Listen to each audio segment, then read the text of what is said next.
All right, everyone, welcome back to Étale cohomology on October 15th. So today we're going to talk about comparison theorems, and then I'll also hopefully get to introducing the fundamental group. So before I do that, are there any questions?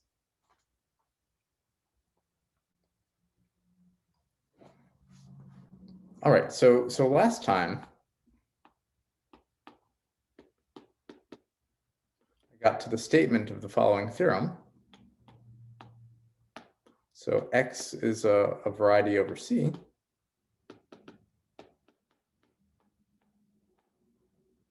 And then we had a diagram of sites. At the top was the analytic Étale site of X. So here objects were complex analytic spaces mapping to the analytification of X, so that the map was a local homeomorphism on the source, or a local analytic isomorphism, sorry, on the source, and covers were topological covers. This mapped to the site associated to the topological space underlying the analytification of X. And then this mapped, so we called this map pi, I think. And then this mapped to the usual Étale site of X as a scheme, and the associated functor from this site to this site was just analytification. So we called it an. And then the theorem was that pi star induces an equivalence of categories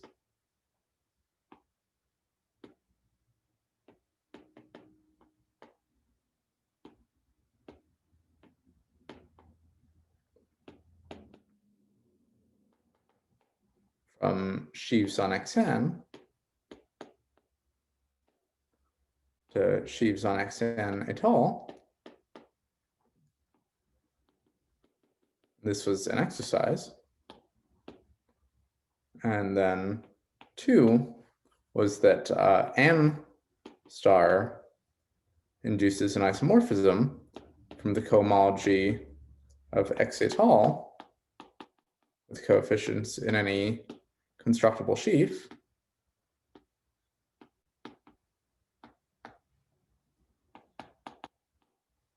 to the cohomology of the analytic Étale site with coefficients in the pullback of the sheaf you started with. And then the corollary was that if F is a constructible abelian sheaf,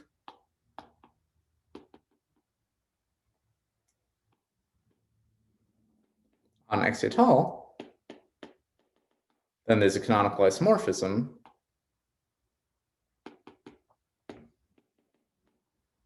sorry, this should be an isomorphism here. There's a canonical isomorphism between the cohomology of F and the cohomology of Xn with coefficients in Fn, where here, what is Fn? So Fn, if you'd like, the short definition of it is pi lower star of an upper star of F. So meaning we start with a sheaf on the Étale site, we pull it back to the analytic Étale site, and then push it forward to Xn. All right. So are there any questions about the statement? So I'm not going to prove the entire statement today, but I'll sketch an argument when X is smooth and when F is locally constant.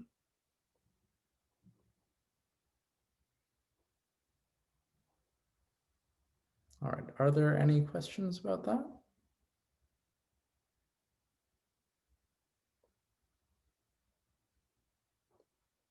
All right.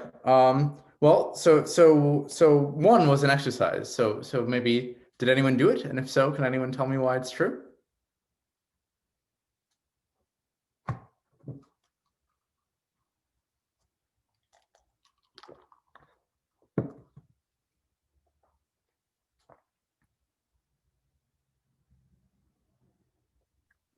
Given a locally analytically isomorphic sort of map, you can sort of generate a cover by just taking disjoint unions of those sort of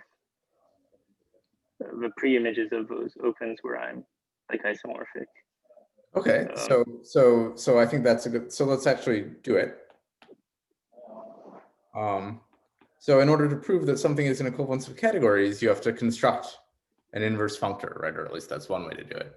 So maybe Ali was starting to tell us how to do that, right? So what we want maybe is given F, a sheaf on the analytic Étale side of X,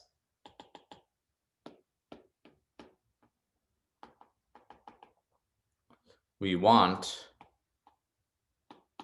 some Fn, which is a sheaf on Xn, and then isomorphisms from, for example, pi upper star Fn to F, and also I guess we want to go the other way. So this is if we start on the analytic Étale site and go to the analytic site and then go back. So if we start, we also want an isomorphism pi upper star F and with F, or maybe let me call it G. And these things have to satisfy some conditions. So can anyone tell me what this functor is? Like, how do I go from a sheaf on the analytic Étale site to the analytic site?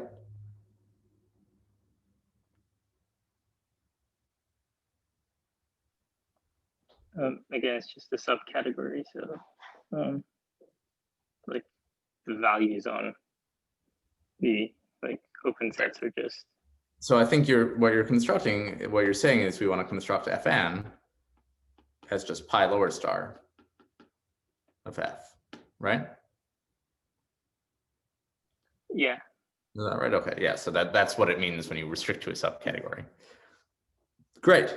So now can anyone tell me why going forward and backward is the same, or like construct these morphisms for me? Like why going forward and backwards is the same as doing nothing, is the identity? Or is naturally isomorphic to the identity functor, I guess? So Ali started sketching the reason.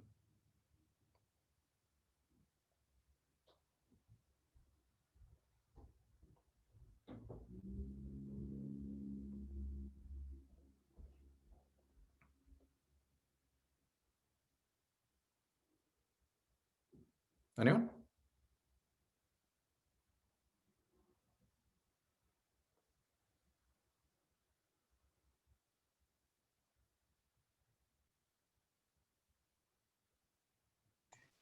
Does it involve some kind of a normal form theorem for singularities? I don't think you need anything like that. I think it's very, I think this is, it's more or less what Ali said. So if you have let's just go one way. So let's say we have a sheaf up here. So we push forward and then pull back again. So let's just compute the values of our sheaf on some analytic Étale open of X, so something mapping to X via local homeomorphism. Well, we can take our thing, which is a local homeomorphism, and cover it by tiny balls where your map on those balls is honestly a homeomorphism onto its image. That's what it means to be a local homeomorphism, right? But then the sheaf condition tells you that the value of F is determined by the value on those tiny balls, and those tiny balls actually live in the analytic Étale, on the usual analytic side of X. So that's sort of the reason. So it's really just the fact that a local homeomorphism can be refined into something which is honestly an honest open of Xn. Does that make sense? Does anyone have any questions about that? So the idea is what Ali said. So now refine any analytic Étale cover to an honest open cover.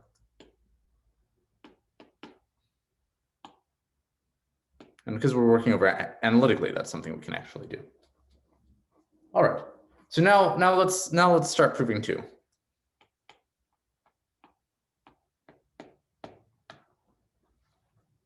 All right, so I claim, so the claim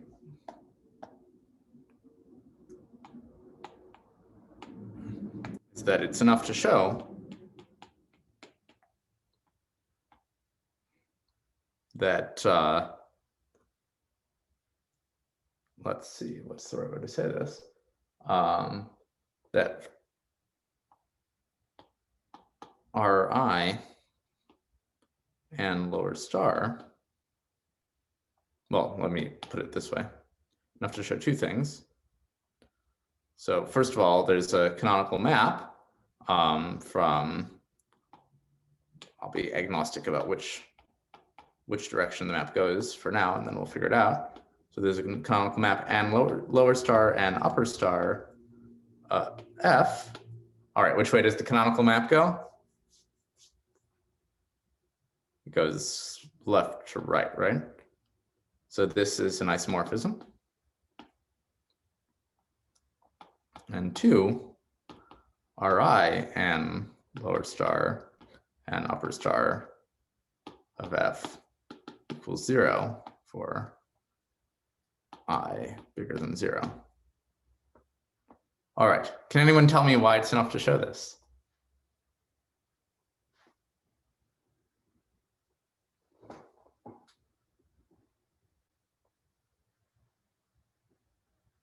Is it clear what the claim is?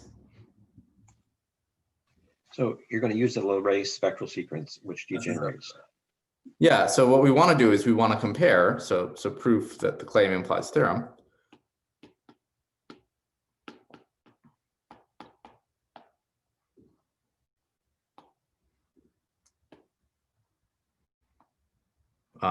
Is the following. So first of all, we can compute h I plus j, let's say, of x analytic étale and upper star f. So this is what we're trying to compare to Étale cohomology. We can compute this, as Bob said, using the Leray spectral sequence as the E infinity page of the Leray spectral sequence, where here we have x étale with coefficients in R, J, and lower star of n upper star F. All right. So this is really just the Leray spectral sequence for the morphism of sites, and sorry about that. Great. So now given the claim, this implies that the E2 page, so this thing, the claim implies that this is just HI x étale.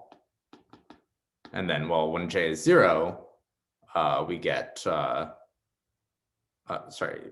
j is 0, we just get f. And then when j is bigger than 0, we get 0. All right. Is it clear that the claim implies the theorem?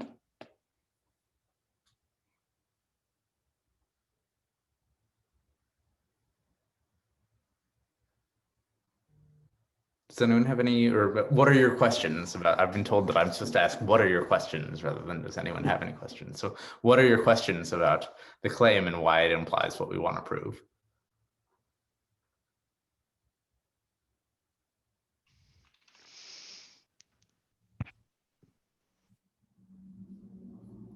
Okay, so then I will move on. All right, so okay, so we've identified the key question is understanding the derived functors of the and push forward here. So let's prove one first. So proof of 1. So we want to prove that the natural map F to n lower star and upper star of F is an isomorphism. So this is the goal. And let's just prove it if F is locally constant constructible. So meaning locally constant with torsion fibers, with finite fibers, sorry. So this, we're just going to prove this special case.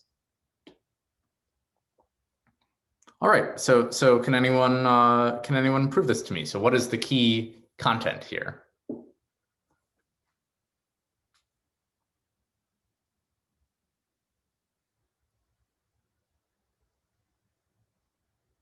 Well, what if f was just constant? Then what would you have to prove?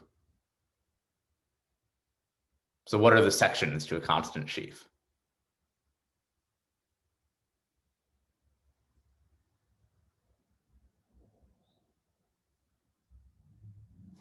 Okay, so first of all, maybe let me remark, we're trying to prove that a map of sheaves is an isomorphism. So that's a local statement, right? Right, that's something we can check locally. So this is a both, in fact, both of these statements are local statements. So this is a local statement.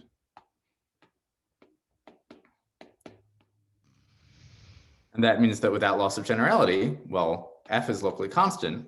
So without loss of generality, we can actually assume f is constant. Sorry, did locally constant constructible just mean you're locally constant and constructible, or Yeah, that's is right. there like Okay. Same as locally constant with finite fibers.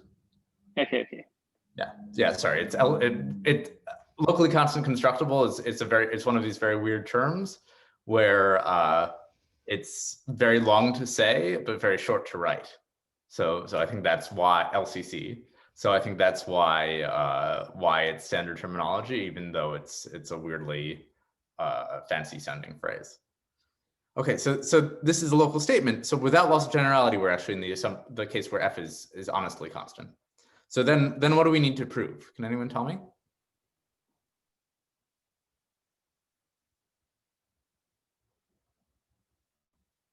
So what we want to show is that we have this map from the global the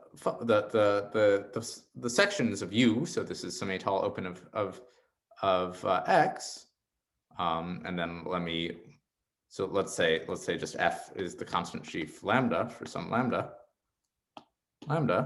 and this map. So this is what the left-hand side is when we take global sections, and this maps to well, what is n lower star of n upper star of f? It's just the same as u n upper star of f. Sorry, n upper star of lambda. Oops. Okay, and it's a formal computation that this is the same as un with coefficients in the constant sheaf lambda. All right, so what is the content of this? So here this is the claim that pullbacks send the constant sheaf to the constant sheaf, which is true for any map of sites. Okay, so what is the content of such a map being an isomorphism? So like can anyone tell me what is explicitly gamma u lambda? So your connected components shouldn't change once you exactly right. So this is u to the lambda to the number of connected components, and this is lambda to the number of connected components of un. So the real claim is that it's enough to show that the map from connected components of un to connected components of u is a bijection.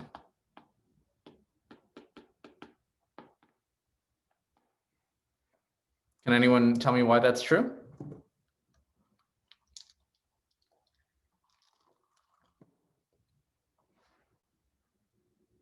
This is not a trivial fact, actually.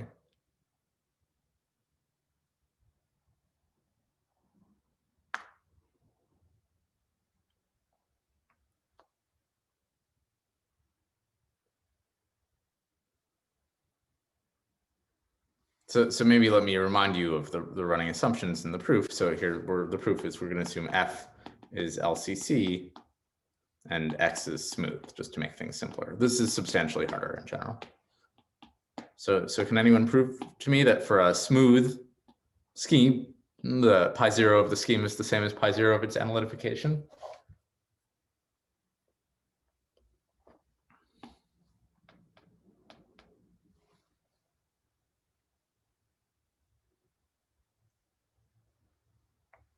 Okay, so step one is I first claim, so I claim we can assume U fits into an elementary fibration.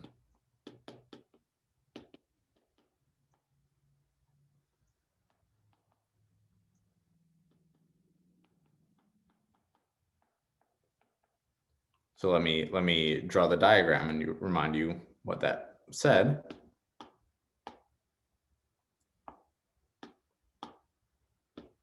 So here, this is U.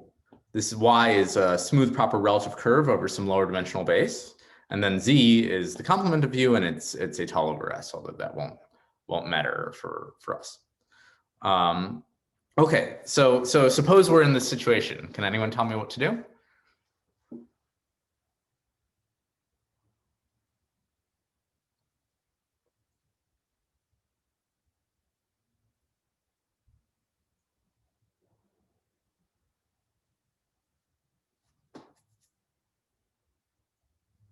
So let's assume this, and moreover, just by dividing into connected components, we can assume U is connected. Okay, so now, so can anyone tell me, let's say, why we can assume this rather than what to do? Any thoughts? So why is it enough? Why are we allowed to? So any open by the theorem we stated last time on the existence of elementary fibrations has a smaller U, which fits into a diagram like this, and then the claim is it's enough to prove this for a dense open.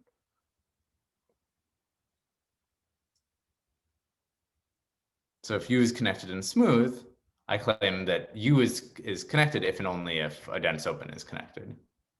Okay, so this is some point set topology, which you can prove, which I'll leave for you as an exercise. But given your silence, I urge you to either do the exercise or ask me about it now or next time. But given this, so now let's assume that UN, and then hence YN, is not connected. So again, UN is fiber-wise dense, so it's dense in Y. So if U is connected, so is Y. So then this implies that that Y equals, let's say Y1 disjoint union Y2, where these are the connected components, and these YIs are disjoint unions of fibers, are unions of fibers. Let me call it, this map was called H in the original diagram.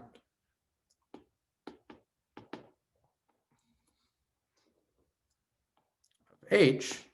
Well, why is this? Well, this, okay, here you have to prove the theorem for curves. For curves directly.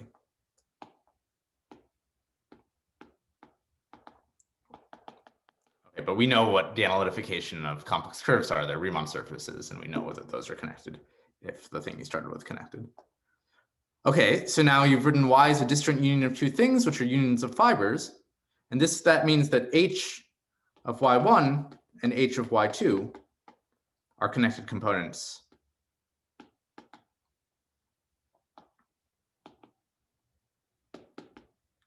of S.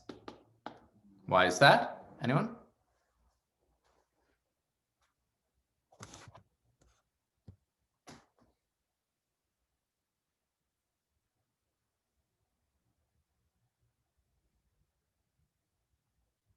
Well, H was a smooth map, so flat, so the image of an open is open. It's proper, so the image of closed is closed. So that means image of connected components are connected components. And now we're done by induction on dimension.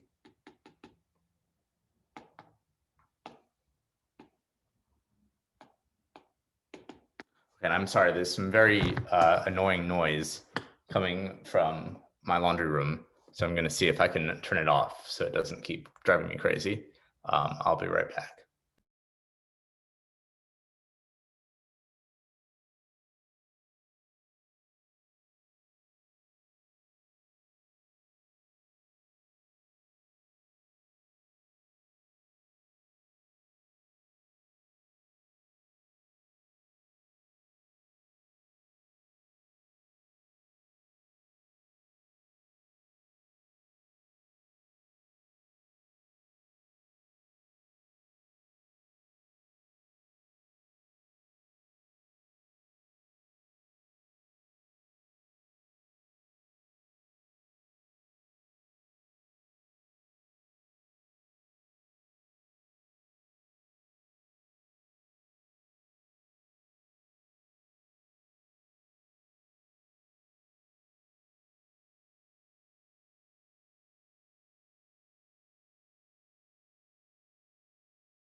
All right, very sorry about that. I hope you talked amongst yourselves. There was something, my washing machine is going, and there was something that was banging on over and over again, which is driving me nuts. So hopefully that's fixed. All right, are there any questions about this statement? So I claim we've now proven that that this map is an isomorphism. So the first statement we wanted to prove. Is this thing we showed about the connected components always true? Like for more general use? Or Oh yeah. This is true for general, more varieties over C. Yeah, so we use smoothness. It's really non-trivial. Even for smooth things, like we use elementary vibrations, and in general, it's even more non-trivial. Yeah. Does that answer your question, Ollie? yeah. Okay, great. Okay, so now let's. Are there other questions? Okay, so now let's prove the second statement, which let me copy and move down here. So now let's prove. So proof of the second statement, which was this.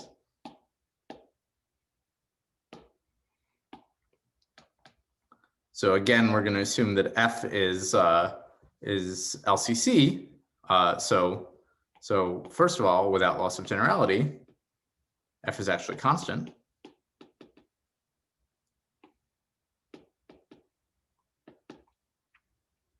Because this is a local statement, and U fits into an elementary vibration again.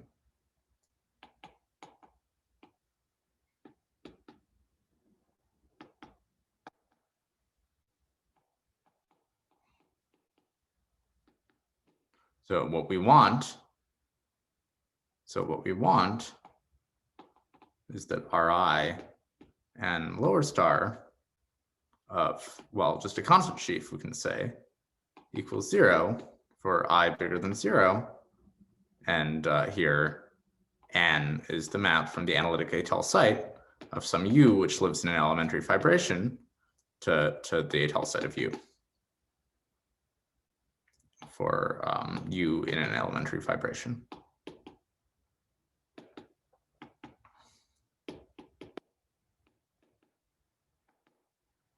And okay, great. So this is a big reduction. So okay, so can anyone tell me what we have to prove that this push forward is 0?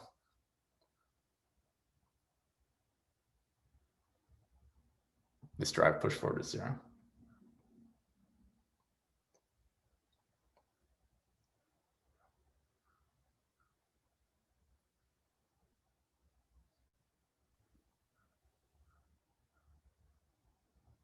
Any thoughts? Could we maybe try to do it on stocks or something? Yeah, so we could try to compute stocks. So, or in general, we can think of these derived push forwards as the sheafification of the pre-sheaf, which sends an open V of U to the cohomology, right, of the pre-image. So let me kind of state a lemma, which I claim is enough. So the lemma is as follows. So suppose that U is connected and smooth over the complex numbers, and F is LCC on U. On U analytic Étale. So locally constant constructible on U analytic Étale. We haven't said what constructible means, but it just means here I just mean locally constant with finite fibers. And suppose that R is bigger than 0. Then the statement is that for any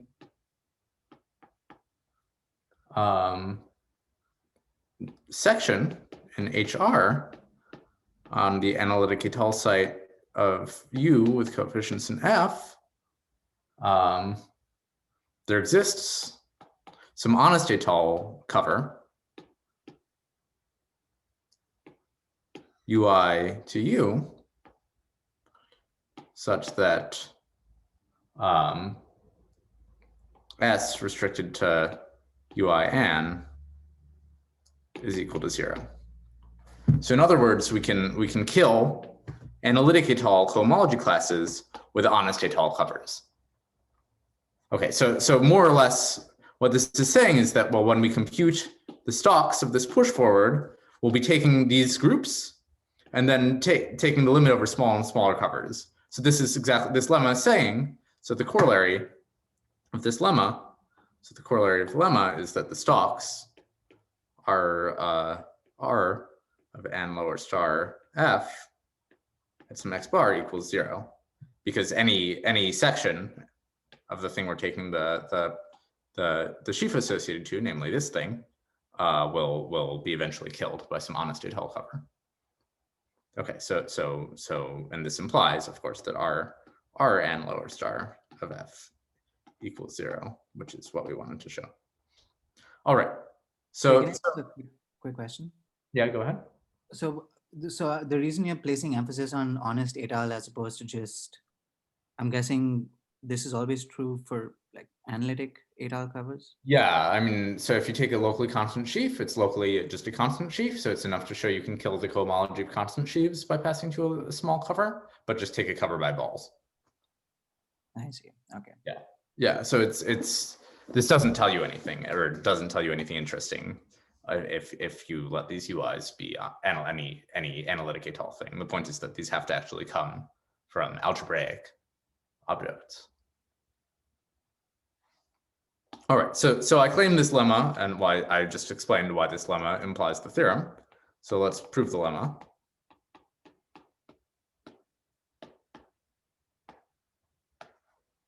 All right, so can anyone help me prove the lemma?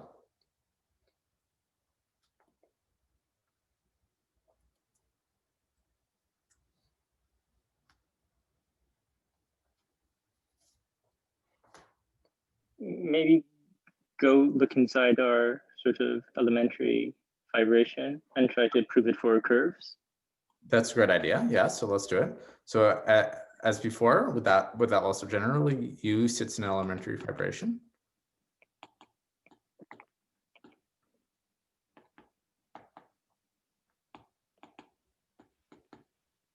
So let me write it out, and this time I'll label all the maps.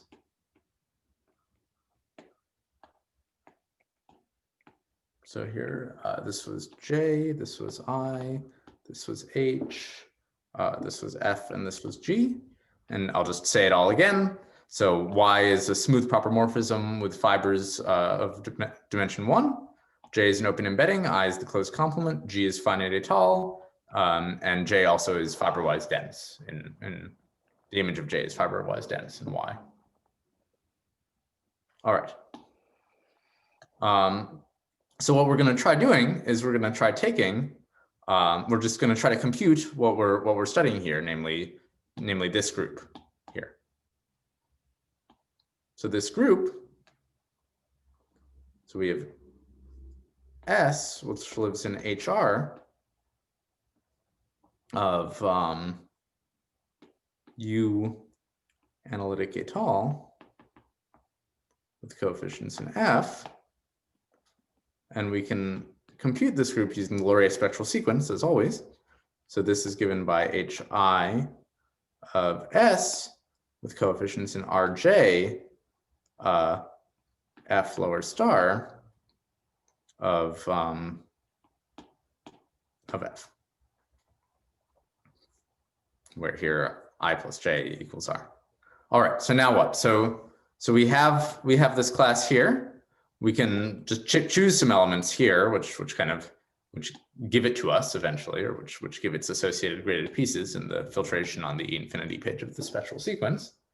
So what? So what now?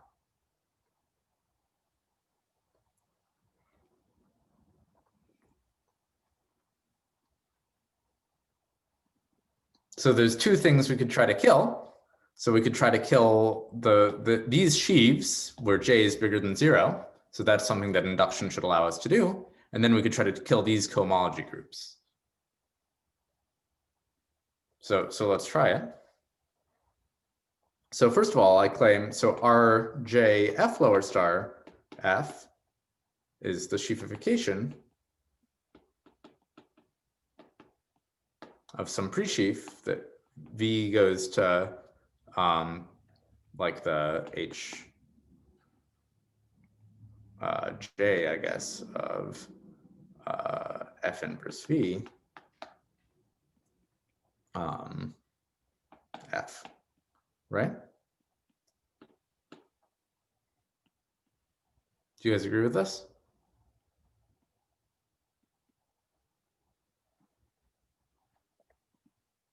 Great.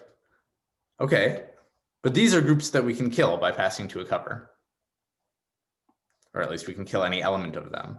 So so by the induction,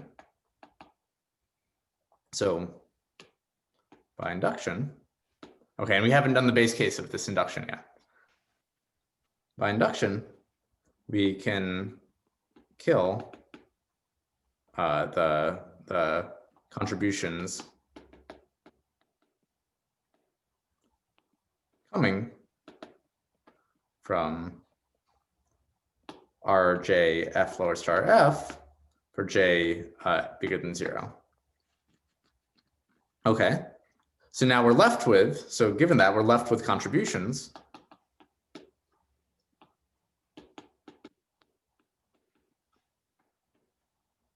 from hi of S with coefficients in, sorry, well, now we can assume J is 0, so now we just get F lower star of F. Okay, what now?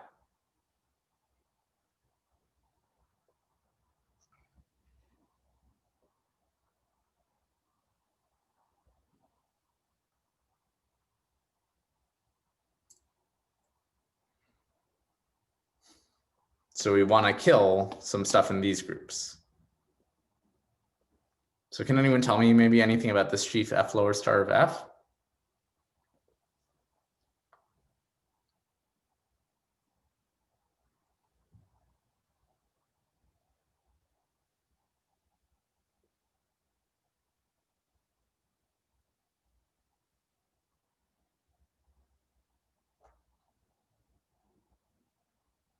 Anything?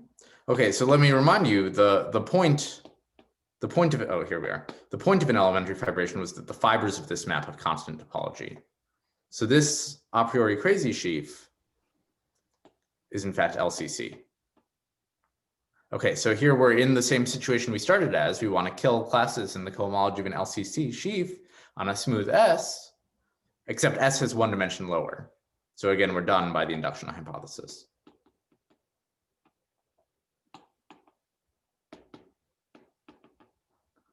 Okay, so now I claim we're done with the proof except for the base case. So done except for the base case.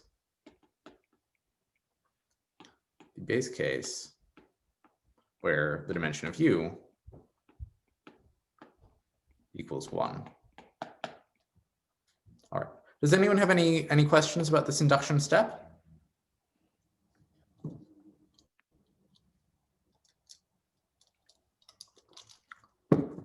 Could you explain again why F lower star F is LCC because of the elementary fibration part? Okay, yeah. So this is here. Maybe let me be clear about where I'm actually computing things. So here, F was a locally constant sheaf on the analytic Étale site, and this is an analytic map. So this is a computation in singular cohomology. So what you do, so how do you compute this sheaf? You take a small open on S. You can assume it's just a tiny ball. What was an elementary fibration? The defining property was that this F was given by taking a family of Riemann surfaces over a ball. Well, once I've replaced S with a tiny ball, and then deleting the same number of points from each fiber. So what I have is now a trivial family of punctured Riemann surface, like a punctured Riemann surface bundle over a ball. And that's something that one can compute the cohomology of directly. In fact, it's going to be homeomorphic to just a punctured Riemann surface times a ball. And so it's just the same as computing the cohomology of a punctured Riemann surface. Thanks. Yeah, great. Yeah, so this is a topological computation. So I know a couple people in the class aren't as familiar with singular cohomology, and if that's the case, you just have to take my word for it. That's a kind of classical computation. All right. So can anyone help me out with the base case where the dimension of U equals 1? So now what do we have? So we have F which is in U analytic étale. Sorry, it's a sheaf on, it's a locally constant sheaf, LCC sheaf, on the analytic étale site of a Riemann surface. So this is a Riemann surface now, which we're thinking of as the analytification of an algebraic curve, and we want to kill cohomology classes in HI U analytic étale F. And what do we have to do this? We have to do this for I equals 1 and 2. So we know from topology that the higher cohomology of Riemann surfaces with cohomology and locally constant sheaves vanishes for I bigger than 2. All right, so let's do it. So what if I equals 2? So we have to kill this by passing to honest, like algebraic étale covers of U.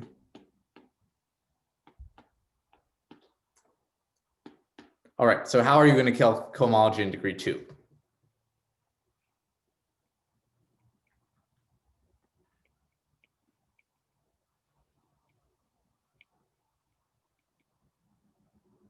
So okay, if you'd like, you can assume F is the constant sheaf, right? Because again, by passing to a cover, you can make it constant. So how do you kill H2 of a Riemann surface with constant coefficients?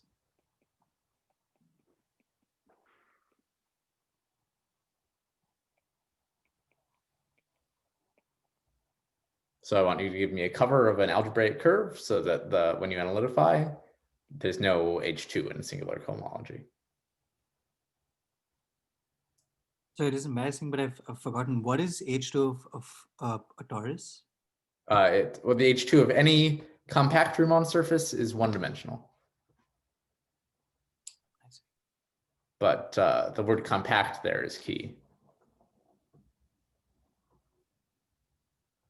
So I claim if you pass to any affine cover,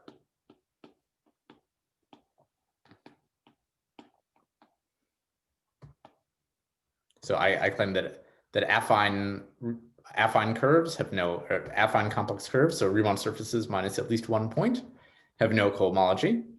Okay, and why is that? Well, a Riemann surface, H2 is always, if you have a compact Riemann surface, H2 is always one-dimensional, and then deleting a point that kills the generator of that thing. So if you'd like, it's generated by the Chern class of the line bundle associated to that point. And so once you delete the point, that Chern class goes away. If you want to think about it topologically, you can just think about it in terms of honest surfaces.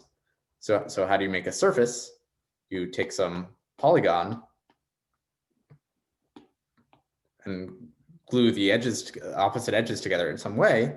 Okay, but once you delete a point, you can just contract this polygon. You can just deform this polygon back onto the boundary. And that's a one-dimensional cell complex. So it has no higher cohomology. Okay, so that does I equals 2.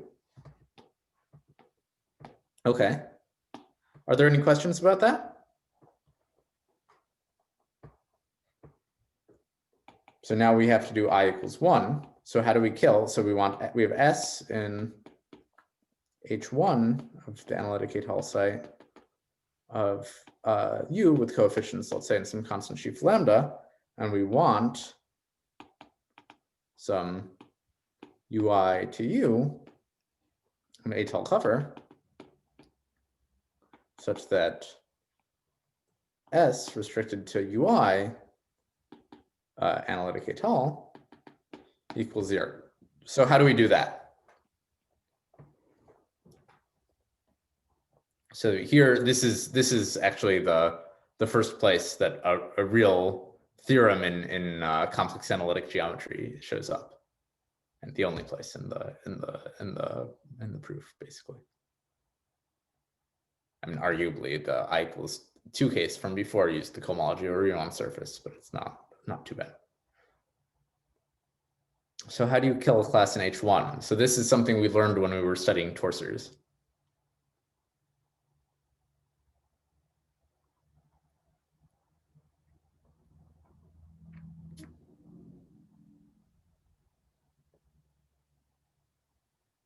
So how do we think about S geometrically?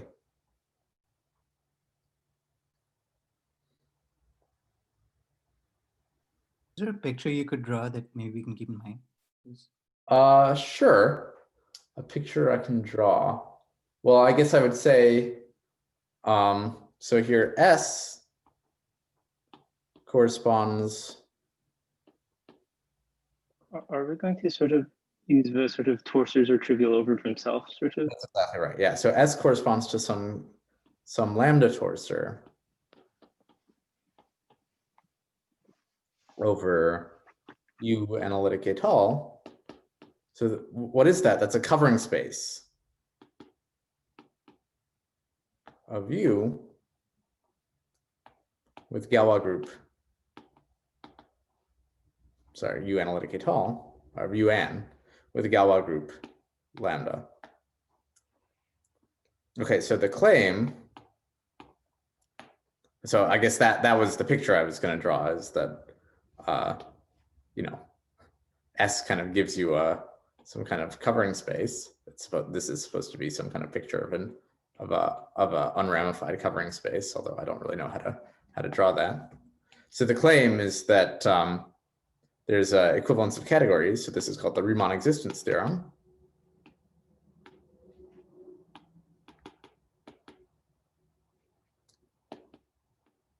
So the claim is that there's an equivalence of categories between finite étale covers of U and let me call it finite analytic étale covers of U. So this is finite covering spaces.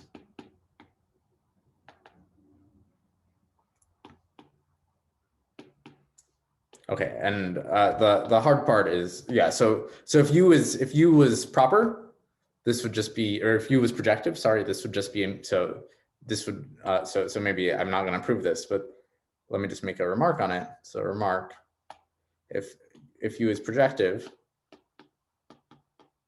this is just immediate from Gaga, from Serre's Gaga theorem.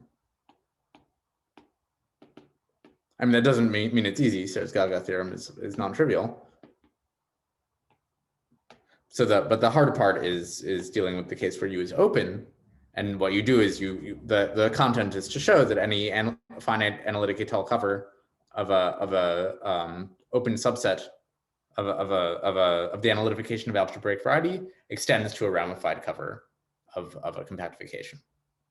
So that's somehow the content of this theorem.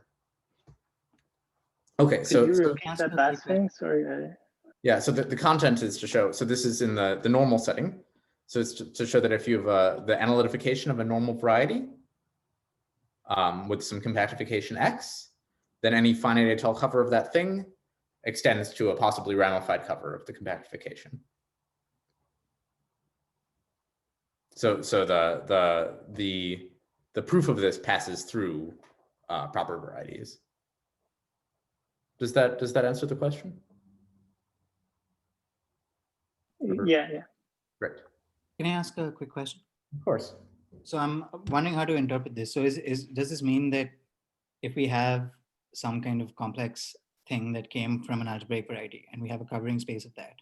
Finite covering space. Finite covering space. And we can give equations to the thing on top, to the covering space, which makes the covering map algebraic? It makes both the covering space and the map algebraic. Right, both of them algebraic. Yeah. So for example, if you take P1 minus 3 points, that has a really big fundamental group. It's I guess complex analytically, it's free on 2 generators. So okay, to write down a covering space of P1, like a finite covering space of P1 minus 3 points, you need to write down an action of the free group on 2 generators on some finite set. And the corollary of this theorem is that any such action comes from an honest algebraic curve mapping to P1 minus 3 points. Oh. Yeah, so that's at least part of the content. So it says, in particular, coverings of complex algebraic curves can be written kind of purely in terms of this group theoretic or combinatorial data. And so is there like some kind of moral reason why this doesn't happen for like C covering C mod lambda, like an elliptic curve? Because I understand. Like why you need finiteness? Yeah. Yeah, I mean, it's sort of this fact I was saying about extending to a proper compactification. So the reason is that map, so like the I guess the Weierstrass P function or whatever, has essential singularities at infinity. Cool. Yeah, or I mean, the simplest situation is if you put the map C to C star, right? So that's you might guess, you might like ask, does that come from a map like from A1 to GM, right? Okay, and of course it can't because it is infinite fibers. But like the reason that this proof doesn't work is, okay, what is that map? It's the exponential map from C to C star. So that's e to the x. And so if you were to try to apply this theorem, you would want to say, well, does that map from C to C star extend to a map from P1 to P1, right? That's the kind of compactification you need to apply the argument here. And the reason it doesn't, again, is that the exponential has a essential singularity at infinity. Cool. Does that make sense, Artin? Yeah, it does. I mean, just philosophically speaking, it's sort of like this, there's something transcendental about the map. Yeah, that's right. So what I would say is, I mean, my thinking about this is that like anytime you see a theorem like this, like a correspondence between an analytic object or a formal object, like a formal scheme or a rigid analytic object, and algebraic objects, is it should be a miracle, right? Like if it's true for non-proper varieties. So one expects in general for proper things the behavior to be the same, but precisely because of this issue of kind of essential singularities, like you just don't expect this to happen for non-proper varieties. And then here the miracle is that this finiteness lets you reduce to the proper situation. Okay, so let's apply the Riemann existence theorem. So let me remind you, so we had S in H1 of the analytic Étale site with coefficients and some constant sheaf lambda. This corresponded to some US to U, which is a finite local analytic isomorphism. Okay, and then Riemann existence, sorry, this should be UN. So Riemann existence, so this claim I just stated implies that US is the analytification of some V, and moreover that it's an analytification of a diagram like this. Okay, and then that's what we wanted to prove. So then S restricted to V is 0 because, Vn, because torsors kill themselves, kill the corresponding cohomology classes.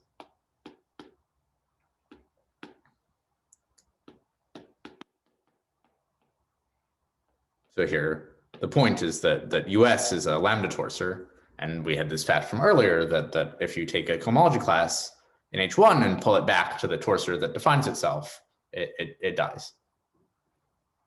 All right, so that's the proof. Are there any questions about that?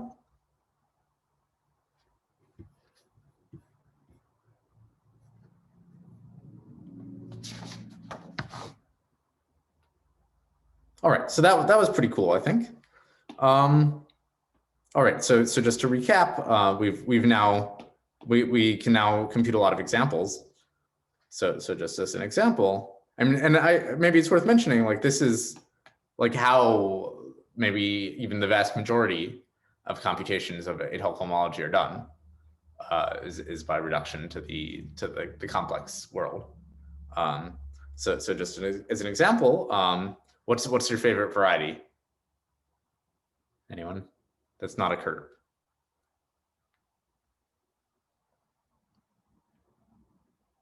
Okay, no one has any favorite varieties, but just as an example, if you take a K3 surface over C, so HI, so let's suppose X is HI of X Étale with coefficients in Z mod and Z, we now know by analytic computation is z mod nz for I equals 0 or 4, 0 for I not equal to 0, 2 or 4, and z mod nz to the 22 for I equals 2. Okay, and what's the proof of this example? It's, well, we're over C, and we can compute this group by analytifying and then working with complex K3 surfaces. Okay, and what? I'm sorry? Oh, sorry. I just wanted to ask if a Hodge structure also carries through to the Étale side, like in a nice So the way. Hodge structure doesn't really make sense here, because here we're taking z mod nz coefficients, and Hodge Yeah, structure. but like if we were taking like C coefficients or something like that. Yeah, but the theorem was only for locally constant constructible things, which are torsion. Okay. And in general, we'll really never take Étale cohomology with coefficients and things that are not more or less torsion. So I mean, we'll do things like GM, which I guess is an algebraic group, but in general, we'll be doing things like z mod nz, and then shortly, probably next class period, I'll talk about how to get something which is more characteristic 0. But what it'll be is we'll take z mod L to the nz and then take the inverse limit over n. Okay. So it's Yeah, still, okay, that makes sense. cohomology is always built out of torsion things. And the reason is actually, I mean, the reason why we can compute is precisely this theorem, which is that we needed finite here. Right. So if you had z, I mean, we already talked about examples of, so just as an example, so non-example. So if you take x equal to gm over c, h1 of x étale with coefficients in the constant sheaf z is 0, whereas h1 of xn z is 1. And well, why is that? Or sorry, it's not 1, it's z. And why is that? Well, it's we just talked about it. So an object here corresponds to a z torsor over gm, right? So there is one analytically, namely the map from the exponential map from C to C star, but that's not an algebraic object.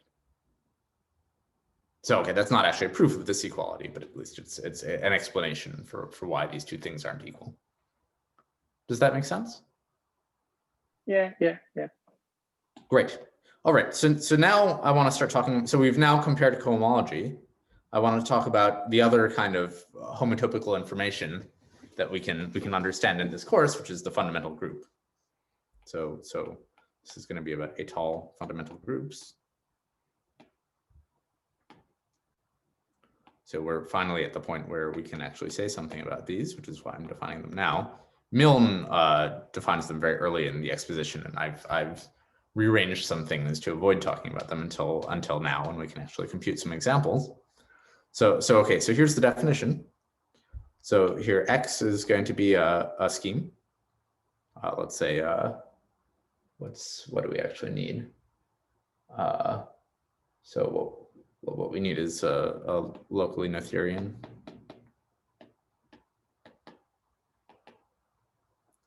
scheme. And X finite Étale will be the following category. So this will be the category whose objects are y to x, which are finite Étale. So objects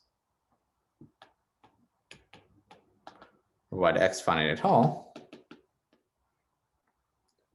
and morphisms are morphisms over x.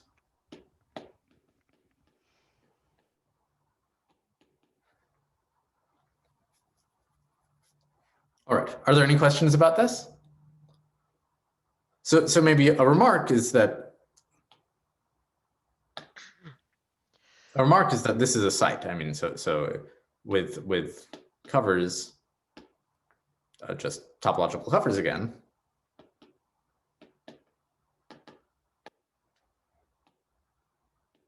This is a site. Okay, but if X is connected, all morphisms are covers. Okay, and it's an interesting site, which we'll talk about in a second. Okay, so here's the definition. So let X bar let x bar be a geometric point of x.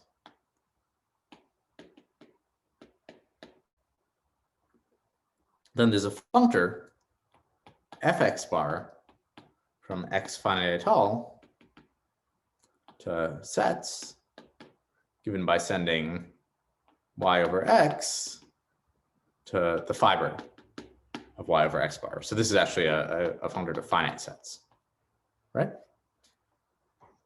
Do you guys agree with this?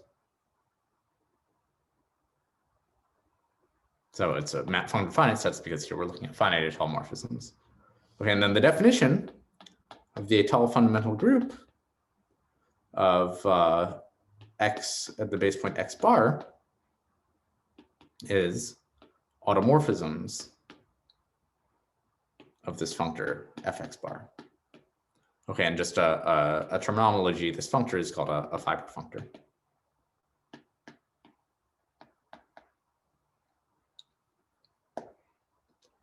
All right, and we're going to give this a topology.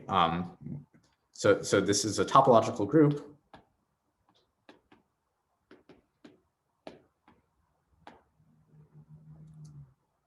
And it's given with the topology, the maximal one, such that the maps from pi1 étale xx bar to aught of fx bar of y, so this is aught of some finite set, is continuous for all y. All right. So this is the definition of the Étale fundamental group of a scheme. Are there any questions about the definition? Should that be the coarsest topology? Yeah, you're right. Coarsest topology. So yeah, I guess I didn't say what minimal means, but the coarsest topology, or what maximal means. Yeah, so the coarsest topology is such that this is true. So the fewest open sets making this true. And here, these are just symmetric groups. These are given the discrete topology.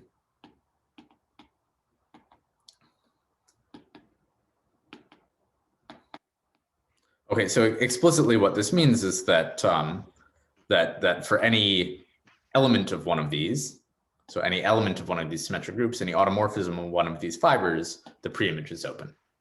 That's explicitly what the definition tells us. All right, are there any questions about the definition? All right, so let's do an example. Let's do the case where x equals spec k. So then what's a geometric point? So let's take x bar to be a map from spec k bar to spec k.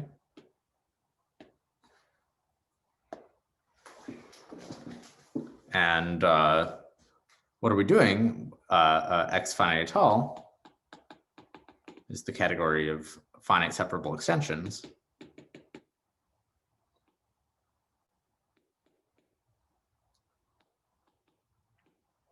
L over K, or really the opposite category. All right, so can anyone tell me what is the fundamental group?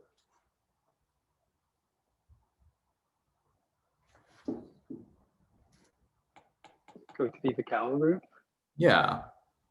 So it's the fundamental group of spec K with coefficients in our X bar is, well, it's a little bit subtle. So what it is the Galois group. I mean, so here in general, the Galois group involves a choice of separable thing, right? But it's the absolute Galois group of Ks over K. So you have to think about how to get a separable extension from a map like this. All right. So this is an exercise which is worth working out. It really is. It's really just restating the main theorems of Galois theory. There's no real content here, but it's worth doing. All right. Let's do another example. So suppose that X, Doesn't X finite Étale also have disconnected covers? yeah, so it should be finite separable, you're right. So finite separable, not extensions, but Étale. So finite Étale K algebras. That's right. But any such thing is a finite product of finite separable extensions, which means that if you know what this group does on the finite separable extensions, then you know everything. Yeah, that's a good call. Thank you for that correction. All right. Are there any other questions about that? Thinking about the case where K is a finite field, Mm-hmm. then one knows this to be then the profinite completion of Z, but inside it is there's the Frobenius with dense image Mhm. powers. So is such a thing of any importance? Like the Gala group, like is Frobenius important? Well, obviously it is, but the question is it somewhat general? Is there sort of a case of instead of profinite stuff, there's a dense free stuff or anything like that? It's typically it's sort of rare. I mean, I'm about to describe a situation where it happens, but I mean, like inside of the Galois group of Q, for example, is it naturally the profinite completion of some discrete group? Like I don't think so. And I think provably, if you take a curve over a finite field, you can take its fundamental group, and I think provably that's not the profinite completion of a discrete group. Although I would have to check that. I think I see a proof, but I don't know a reference. Okay. Yeah, it's so just I mean maybe let me just kind of maybe before it's actually worth doing a couple. Maybe let's do a couple. I was going to give you some nice examples first, but let me give you some mean examples. So here's some kind of example. So let's take, I don't have quite enough to do this example yet. Okay, so I'll just tell you some facts, and then we'll prove them hopefully next time. So if we take A1 over a field K, where this has characteristic P bigger than 0, so this is not topologically finitely generated.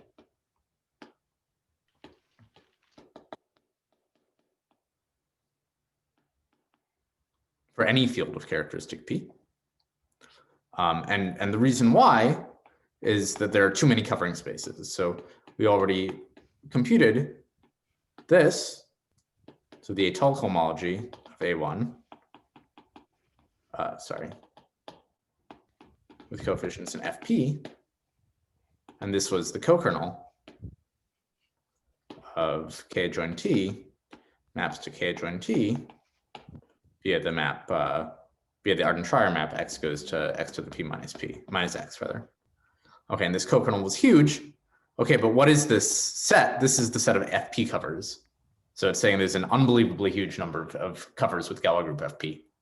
And if you explicitly work that out, what that says is that, so this group, and we'll talk about this more next time, is the abelianization of the Étale pi 1 of this, with any X bar, abelianized and Hom from that into FP.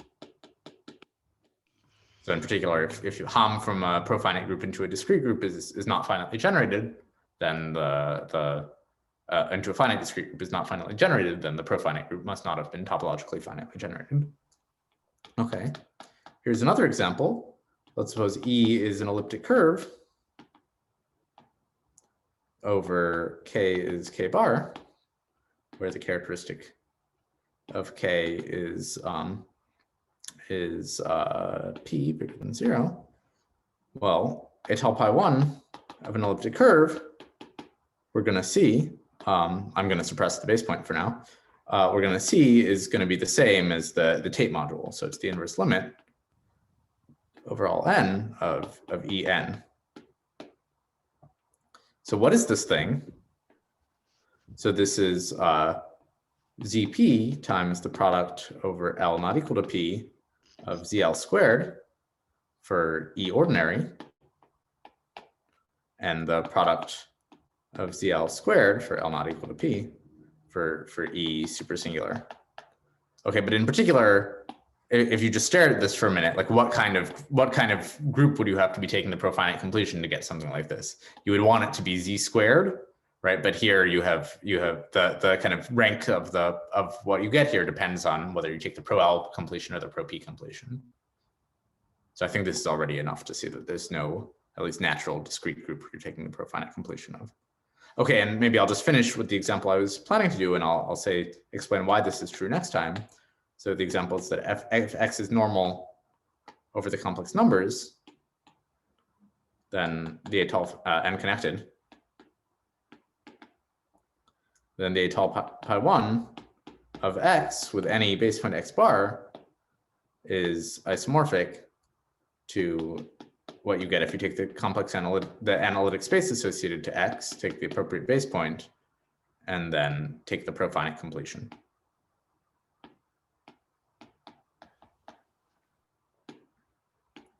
So in the complex setting, these things, Bob, are indeed profinite completions of natural discrete groups, namely the fundamental groups of the analytification. All right, I'm out of time, so let me stop recording.